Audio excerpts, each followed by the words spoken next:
Hello friends, నేను మీ మమత తెలుగు వ్లాగ్స్కి స్వాగతం. ఈరోజు డే 16 వెయిట్ లాస్లో భాగంగా నేను ఏం తింటున్నాను అనేది చూపిస్తానండి. ఇక్కడ నేను మార్నింగ్ బ్రేక్ఫాస్ట్గా ఈ మామిడి పండు తింటున్నాను అనమాట. మామిడి పళ్ళు ఒకటే తింటున్నానండి. నేను 2 కూడా తినొచ్చు. ఒకవేళ 2 తీసుకున్నట్లయితే ఇంకొక మీల్లో కొంచెం ఫుడ్ తగ్గించేసుకోవాలన్నమాట. కానీ నాకు ఇక్కడ ఒకటి ఇది పెద్దగా ఉందన్నమాట, అందుకే పెద్దది ఒకటే తింటున్నాను.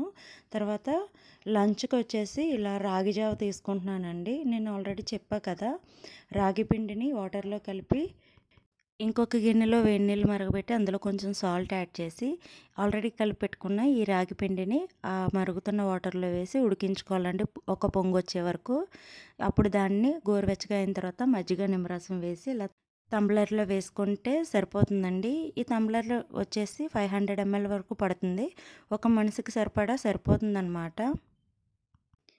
ఆ రాగిజావ అనేది కొంచెం చిక్కగా ఉండేలా చూసుకోవాలి, అంటే స్పూన్తో తీసుకొని సూప్లా తినేలాగా. మధ్యాహ్నం కర్రీ వచ్చేసి దొండకాయ ఫ్రై చేశానండి. దొండకాయ ఫ్రైని ఇప్పుడు చూపిస్తున్నాను కదండి గరిటె, ఆ గరిటెతోటి ఒక 2 గరిటెల కర్రీ ఒక మనిషికి సరిపోతుందండి.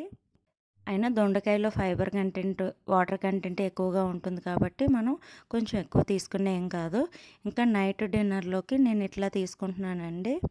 స్వీట్ పొటాటోని ఉడికించేసి తీసుకుంటున్నాను అనమాట. ఇప్పుడు కనిపిస్తున్నాయి కదండి పెద్ద ముక్కలు, అవి ఒక 2 తింటాను నేను. ఈ వీడియో నచ్చినట్లయితే లైక్ చేయండి, షేర్ చేయండి, సబ్స్క్రైబ్ చేయండి. Thank you for watching.